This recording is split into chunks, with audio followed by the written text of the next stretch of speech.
Bonjour à tous et bienvenue dans cette nouvelle vidéo Urbex. Aujourd'hui on se retrouve pour faire une ancienne usine, je pense que c'était une ancienne sucrerie. C'est parti pour cette nouvelle vidéo, let's go.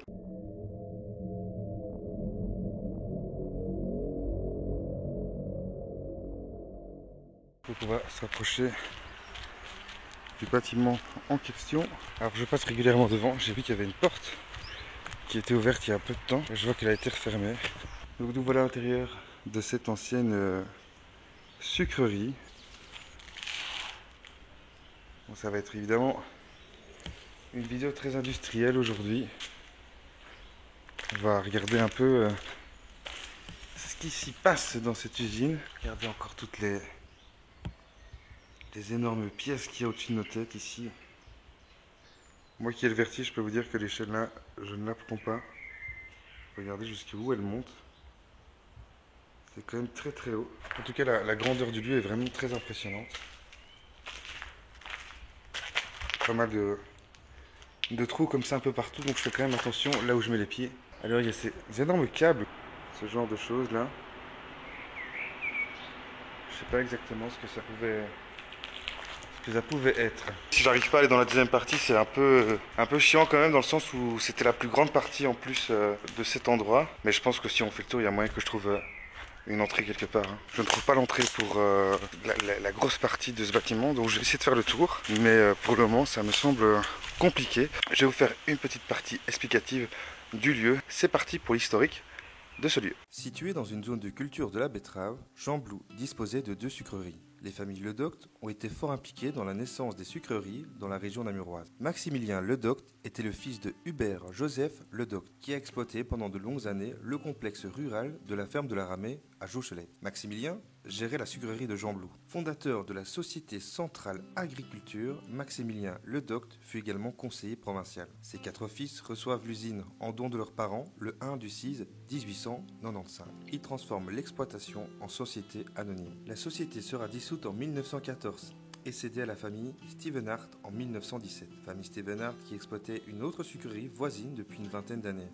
Les sucreries fusionnent ainsi que celle de Chastres, celle où nous sommes à l'instant, et cette nouvelle société prend le nom de Union Sucrière de Belgique. L'Union Sucrière de Belgique est rachetée en 1927 par la société Grand Pont de Hogarth, qui sera elle-même rachetée par la raffinerie Tirlemontoise en 1966. La sucrerie de Gembloux sera fermée le 7 février 1977. En vrai de vrai, je pense que je viens de trouver une entrée ici. Maintenant, est-ce que ce sera la grosse partie ou pas? Telle est la question. Je vais aller voir ça. Wow. C'est hyper impressionnant. Wow, qu'est-ce que c'est ça? Si vous savez ce que c'est, n'hésitez pas à me le mettre en commentaire. Alors, je vais pas faire trop de bruit ici, parce qu'en fait, il y a plusieurs nids d'oiseaux. Il y a déjà un pigeon qui se trouve là. Attendez. Il y a un pigeon qui se trouve juste ici. J'ai vu qu'il y avait encore quelques oiseaux qui se baladaient un petit peu partout.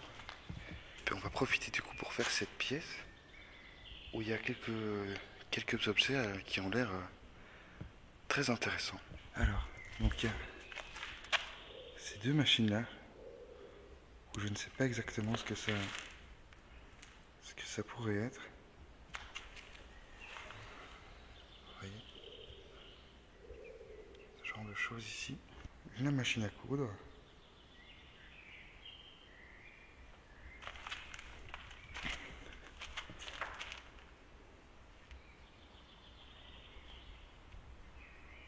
Elle est toute petite, j'ai l'impression. On peut imaginer ici comment ça pouvait être extrêmement grand.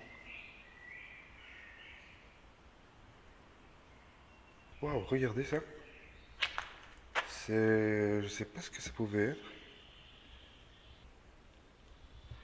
C'est super bien fait. C'est vraiment super bien fait.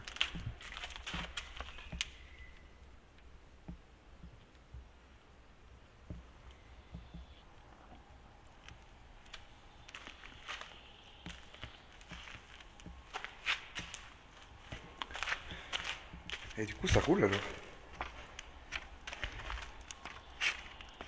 Ah ouais, effectivement, ça a l'air de rouler. Et donc voilà, la pièce dans laquelle j'étais à l'instant même.